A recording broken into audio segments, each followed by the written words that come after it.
प्रचार संपलाय आणि आता प्रचाराच्या तोफा थंडावल्यानंतर महाराष्ट्रामध्ये विविध खलबतांना सुरुवात झालेली आहे। गेले महिनाभरापेक्षा जास्त काळ 288 विधानसभा मतदारसंघांमध्ये प्रचार सुरू होता। त्या अगोदर जागा वाटप, उमेदवार निवड, उमेदवारांच्या नावांची घोषणा यावरूनही महाराष्ट्रामध्ये बरंच मोठं राजकारण पाहायला मिळालं। महाराष्ट्रातल्या वेगवेगळ्या भागांमध्ये प्रचार नेमका कसा सुरू होता, वेगवेगळ्या भागांमध्ये कोणकोणत्या नेत्यांचा प्रचार झाला, कोणकोणत्या भागांमध्ये कोणकोणत्या विभागांमध्ये महत्त्वाच्या राजकीय बिग फाईट्स कोणत्या आहेत, या सगळ्याचा आढावा महाराष्ट्रभरातल्या सगळ्या रिपोर्टर्स कडून घ्यायचा आहे। महाराष्ट्र विधानसभा निवडणुकांचा प्रचार संपल्यानंतर आता सगळ्याच भागांमध्ये महाराष्ट्रातला उत्तर महाराष्ट्र, पश्चिम महाराष्ट्र, मराठवाडा, कोकण, विदर्भ या सगळ्याच भागांमध्ये आता मतदानाची तयारी सुरू झालेली आहे। 20 तारखेला सकाळी 7 वाजल्यापासून मतदानाला सुरुवात होईल।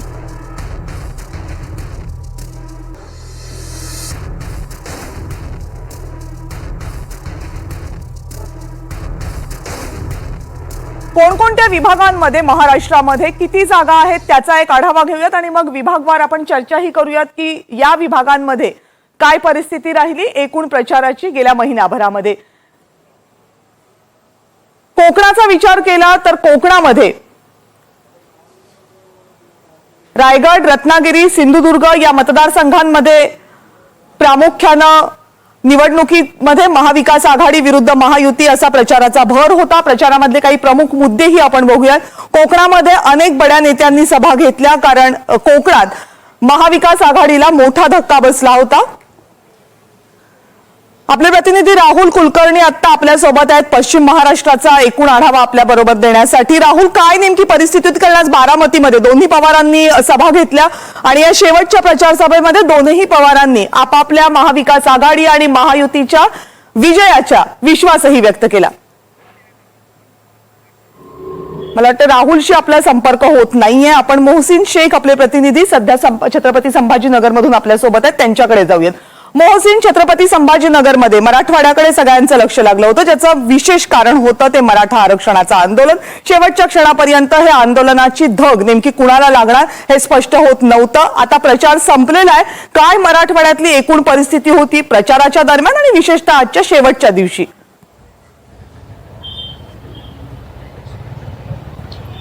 कविता, विधानसभा निवडणुकीत जे आहे तर सर्वाधिक जी चर्चा झाली ती मराठवाड्याची झाली आणि ज्याचं कारण म्हणजे मराठा आरक्षण, ओबीसी आरक्षण।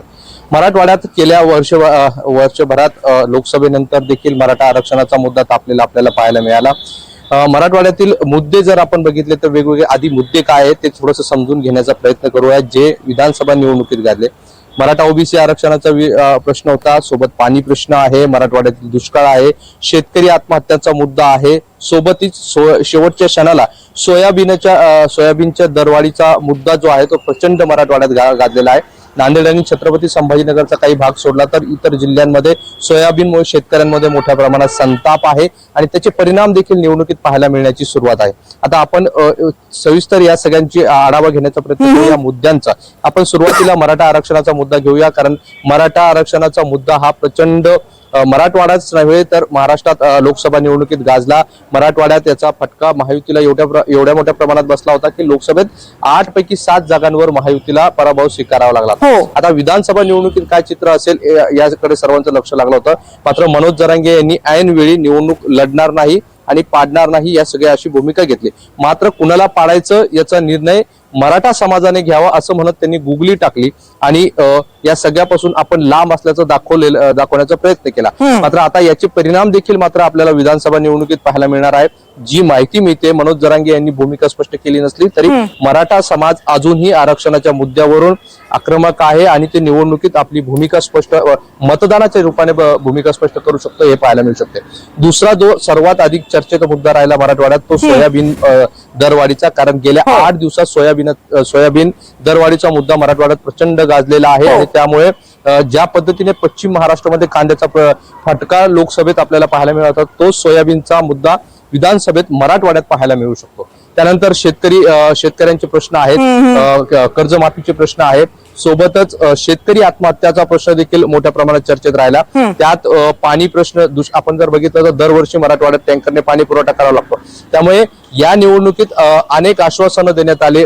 त्यात मराठवाडा वॉटर ग्रीडचा मुद्दा असेल, टँकर मुक्त मराठवाडा असेल, अशी अनेक आश्वासनं देण्यात आले. आता या सगळ्या मुद्द्यांनंतर आता मतदार काय निर्णय घेतो हे पाहणं महत्वाचं असणार आहे. कारण आश्वासनं देण्याचं काम नेत्यांचं असतं, मात्र मतदार आपल्या मतदानातून आपली भूमिका स्पष्ट करत असतो.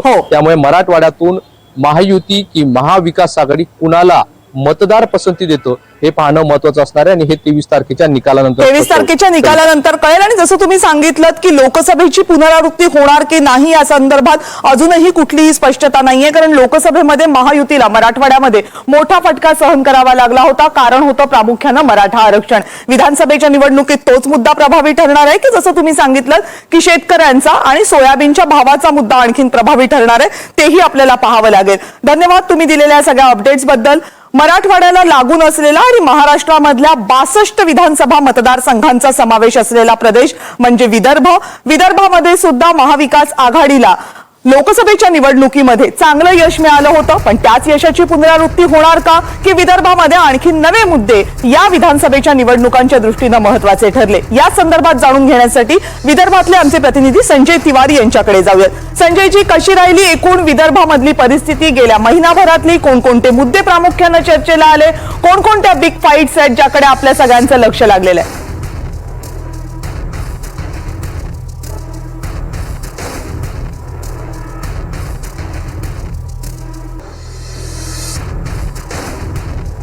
संजय, माझा आवाज पोहोचतोय आपल्यापर्यंत?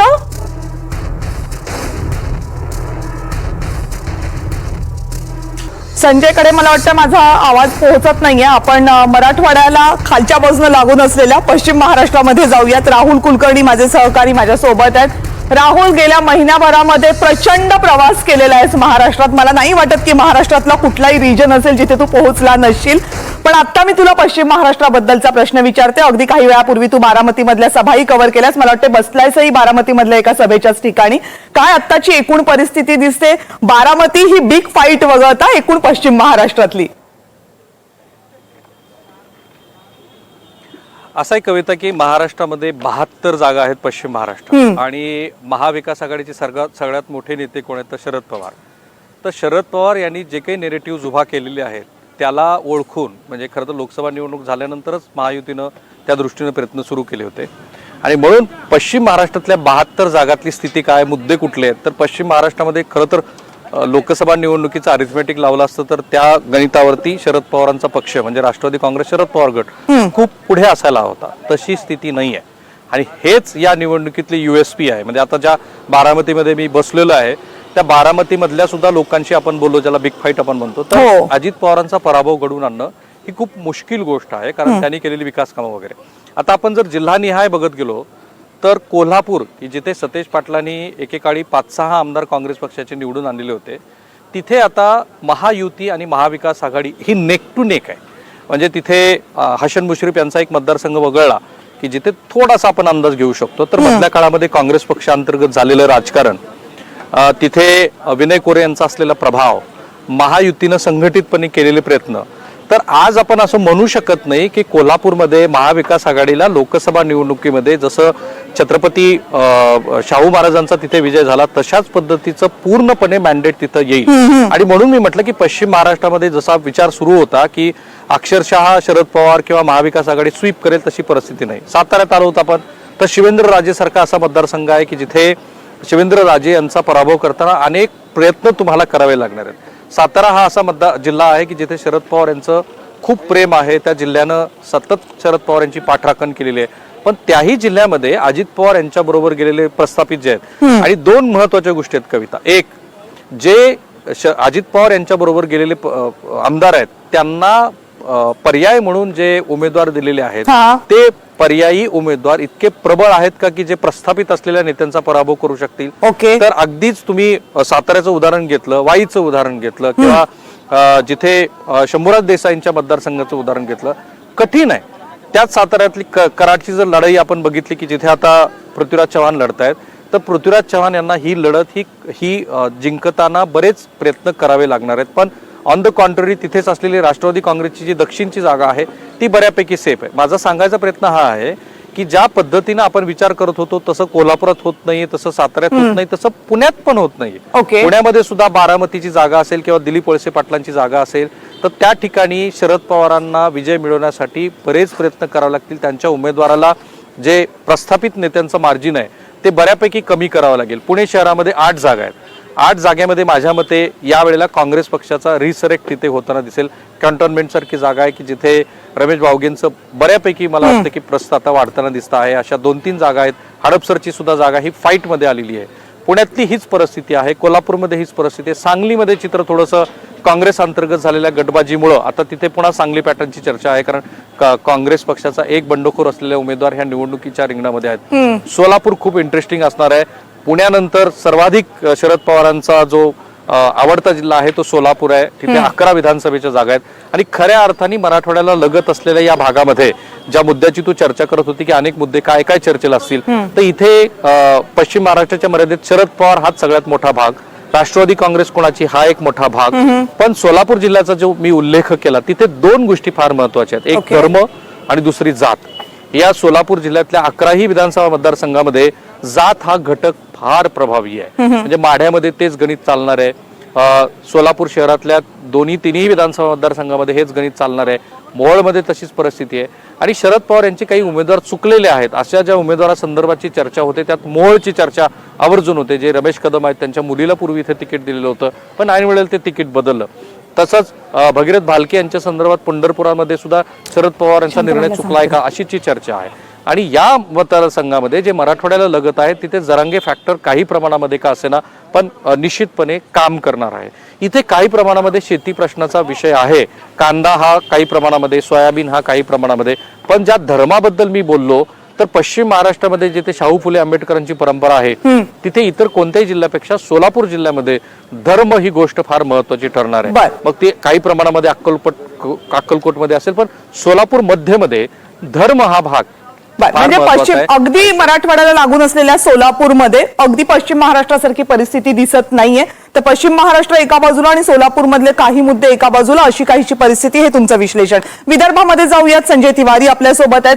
संजय, विदर्भामधले कोणकोणते मुद्दे महत्वाचे राहिले? प्रामुख्यानं लोकसभेच्या लढाईमध्ये विदर्भामध्ये काहीशी मात खाल्ल्यानंतर महायुतीनं विदर्भामध्ये कमबॅक करण्यामध्ये यश मिळवलंय.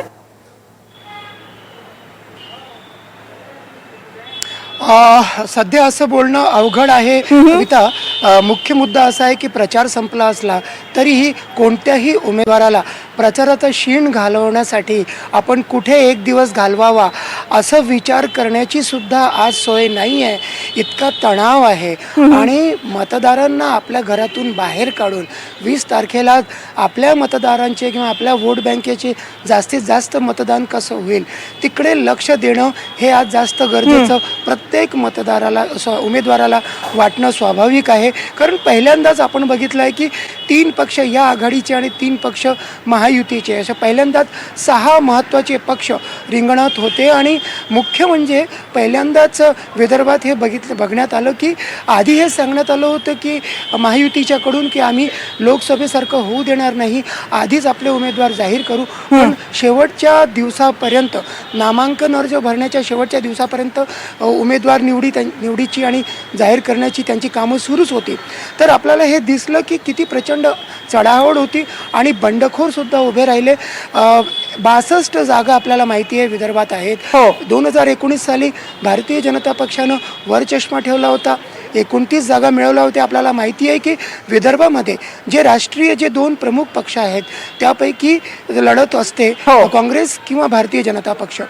या वेळेला मुद्दे खूप होते, जसं आता आपण विचारलं. कृषी संबंधात मुद्दे महत्त्वाचे आहेत. विदर्भ आपल्याला माहिती आहे कोरडवाहू जास्त शेती आहे, सिंचनाचे प्रश्न आहेत. त्याशिवाय सोयाबीन आणि कापसाला हमी भावाप्रमाणे भाव बाहेर बाजारात मिळत नाही आहे. त्याला तत्काळ उत्तर म्हणून महायुती सरकारकडनं भावाच्या अंतराचा जो GR काढण्यात आला, त्यांनी कुठेतरी तोडगा सुचवण्यात आला. त्याशिवाय पीक विम्याचे जे 25% पैसे मिळाले पण उर्वरित कित्येक ठिकाणी मिळालेले नाही आहेत. आहेत, नुकसान भरपाई कित्येक ठिकाणी मिळालेली नाही आहे. शेतीचे विषय सोडले तर आपल्याला हे बघता येईल की विकास आणि उद्योग आणि रोजगार हे महत्त्वाचे विषय होते. आणि असं वाटत होतं जेव्हा प्रचार सुरू झाला की या विषयांवरती प्रचार होईल, पण कुठेतरी राहुल गांधी आले आणि त्यांनी संविधान, आरक्षणाची 50% मर्यादा आणि जातीनिहाय जनगणना हे विषय उचलले आणि कुठेतरी असं वाटलं की त्या ट्रॅपमध्ये काँग्रेस जाते आणि त्यांना कदाचित असं वाटलं असावं की लोकसभा निवडणुकीमध्ये जो फॉर्म्युला सक्सेसफुल राहिला तोच आता पुढे मनुस्मृतीचा फॅक्टर त्यात ॲड करून आपण तोच एकदा करूया, पण त्यामध्ये ते अडकत गेले. आणि आपण असं, कारण अनीस अहमद जे काँग्रेसचे विदर्भातले महत्त्वाचे मुस्लिम चेहरा आहेत, फेस आहेत, त्यांनी काही वेळेसाठी काँग्रेस सोडली आणि त्यावेळेस फक्त NDTV मराठीशी ते बोलले होते आणि त्यांनी सोशल इंजिनिअरिंगमध्ये काँग्रेस मागे राहिली, फक्त कुणबी उमेदवार दिले, पण तेली, माळी आणि हलबा या इतर समाजाकडे हिंदी भाषिक दुर्लक्ष केलं असं त्यांनी स्पष्ट आपल्याला आठवत असेल NDTV मराठीशी बोलताना म्हटलं. पण त्यानंतर ते अर्थातच काँग्रेसमध्ये परत गेले, पण सोशल इंजिनिअरिंगचा तो मुद्दा कायम राहिला आणि त्यानंतर भारतीय जनता पक्षाने सरळ त्यावरती कॅपिटलाइज करत. बरोबर, म्हणजे काँग्रेस आणि भाजप विरुद्धची लढत जी प्रामुख्यानं विदर्भात दिसते ती आहे. सोयाबीनच्या भावाचा मुद्दा हा आहे. काँग्रेसनं या ठिकाणी प्रचार करताना, कारण दोघांनी लक्ष दिलं होतं, भाजपने सुद्धा आणि काँग्रेसने सुद्धा याच भागावर प्रामुख्यानं लक्ष दिलं होतं. रादर जेव्हा सुरुवात झाली प्रचाराची त्यावेळेस हेही सांगितलं जात होतं की सत्तेचा मार्ग हा विदर्भातूनच जाईल. त्यामुळे सगळ्या प्रमुख नेत्यांच्या सभा या विदर्भामध्ये झाल्याच. बटेंगे तो कटेंगेचा नारा इथून दिला गेला. त्यामुळे विदर्भातली लढाई ही बहुरंगी झाली. प्रचाराचा विचार करता अर्थात उमेदवार सुद्धा बहुरंगी या लढाईमध्ये, जरी प्रमुख दोन पक्षांमधली ही लढत असली तरी सुद्धा दिसत होते. त्यामुळेच विदर्भाकडे सगळ्यांचं लक्ष असेल. आता जाऊयात कोकण आणि ठाण्याकडे. सागर कुलकर्णी आता आपल्यासोबत आहेत. सागर, ठाण्यामधल्या जवळपास 18 जागा आणि कोकण आणि ठाण्याचा विचार केला तर शिवसेना विरुद्ध शिवसेना हे या लढाईचं प्रमुख केंद्र राहणार आहे. यापेक्षा या लढाईमध्ये ठाण्यातल्या आणि कोकणामधल्या कोणकोणते महत्वाचे मुद्दे दिसत आहेत आणि कोणकोणते महत्वाचे मुद्दे होते जे प्रचारामध्ये समोर आले?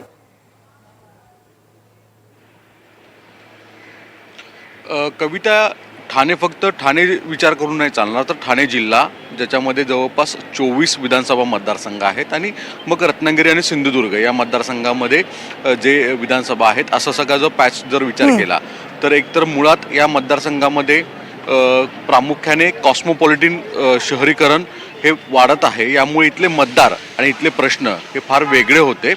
अर्थात कटेंगे बटेंगे एक है तो सेफ है हे ठाण्याच्या भिवंडी या परिसरामध्ये आणि मीरा भाईंदर जिथे उत्तर भारतीय आणि मुस्लिम असा एक मोठा संघर्ष आहे, इथे फार मोठा इम्पॅक्ट करणार आहे.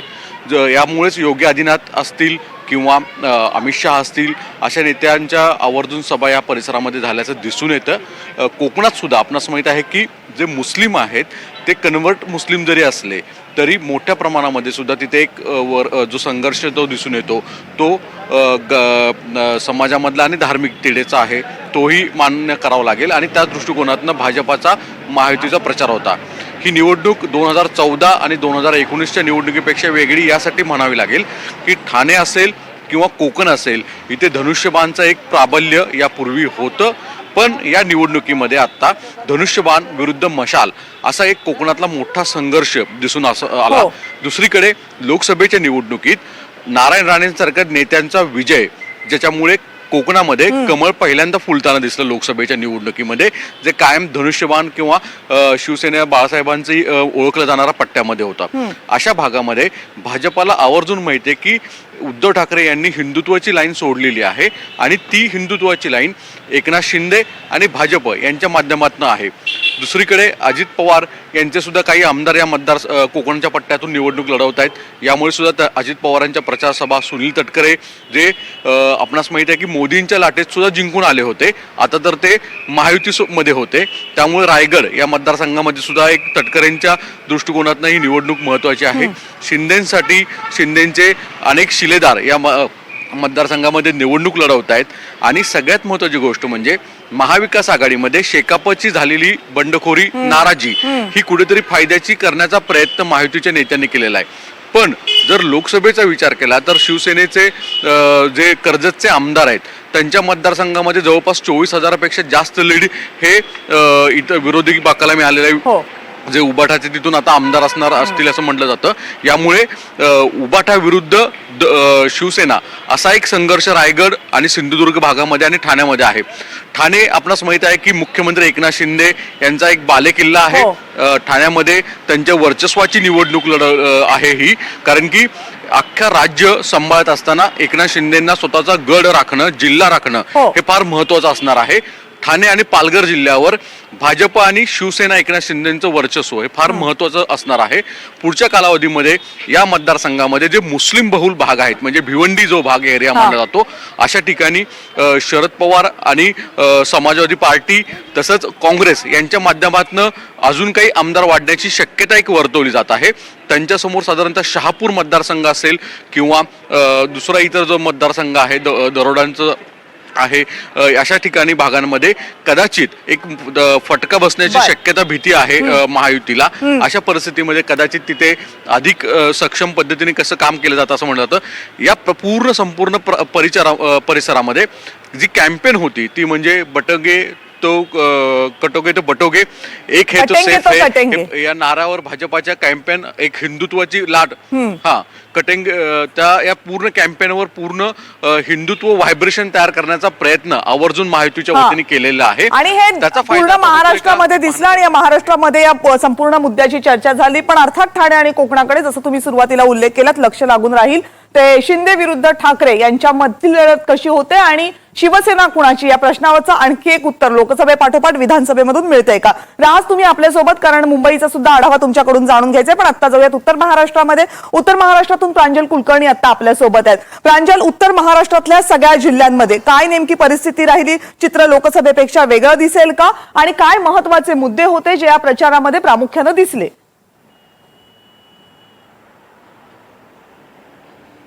कविता, आपण जर पाहिलं तर माघारीनंतर खरं तर सर्व चित्र जे आहेत ते समोर आले आहेत.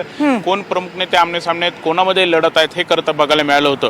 आपण जर बघितलं तर जर उत्तर महाराष्ट्राचा विचार केला तर कुठेतरी नाशिक जिल्हा असेल, यासोबतच जळगाव असेल किंवा अनेक ठिकाणी काही घटना ज्या आहेत त्या समोर आलेल्या होत्या. यासोबतच आपण जर पाहिलं तर पैसे वाटपाचे देखील आरोप हे झालेत. अनेक ठिकाणी म्हणजे डमी उमेदवारांवरून देखील अनेक वाद हे बघायला मिळालेत. अनेक नाट्यमय घडामोडी देखील देवळीसारखं असेल किंवा दिंडोरीसारखे जे आहेत की जिथे महायुतीकडून 2-2 एबी फॉर्म देण्यात आले होते, अशा या 2 मतदारसंघामध्ये अनेक नाट्यमय घडामोडी देखील बघायला मिळाल्या. यासोबतच आपण जर बघितलं तर मालेगाव मध्यसारखं जे मतदारसंघ आहेत की जिथे महायुतीने खरं तर कोणताही उमेदवार दिलेला नाही, तर संपूर्णतः हा मुस्लिम भाग आहे. त्यामुळे एकंदरीतच ही जी निवडणूक आहे ही गेल्या 2014 किंवा 2019 पेक्षा करता वेगळी निवडणूक आहेत. आपण जर बघितलं तर 2-2 खरं तर म्हणजे राष्ट्रवादी असेल, शिवसेना असेल याच्यामध्ये फूट झालेली आहे. त्यानंतरची होणारी ही विधानसभा निवडणूक आहेत. आपण एक जर मुद्दा जर बघितला की उत्तर महाराष्ट्र खरं तर का महत्त्वाचं आहे, आपण जर बघितलं तर पंतप्रधान नरेंद्र मोदींनी विधानसभा निवडणुकीसाठी जे प्रचाराचं नारळ फोडलेलं होतं ते याच उत्तर महाराष्ट्रामधून फोडलेलं होतं. धुळ्यामध्ये त्यांची पहिली सभाही झाली होती. त्यानंतर नाशिकमध्ये खरं तर त्यांची दुसरी सभाही पार पडली होती आणि यामध्येच त्यांनी एक हे तो सेफ आहे असं देखील म्हटलं होतं. आणि त्यानंतरच कुठेतरी एक हे तो सेफ आहेवरून अनेक ठिकाणी राजकारण देखील ढवळून निघाल्याचं आपण बघितलं असेल. आपण यासोबतच जर बघितलं तर ते अगदी शरद पवार, राहुल गांधी यांच्यापासून तर थेट पंतप्रधान नरेंद्र मोदींपासून पर्यंत इथे सभा या झाल्या आहेत. आपण जर लोकसभेचा विचार केला तर लोकसभेमध्ये उत्तर महाराष्ट्रातच मोठा फटका हा खरं तर महायुतीला बसलेला होता.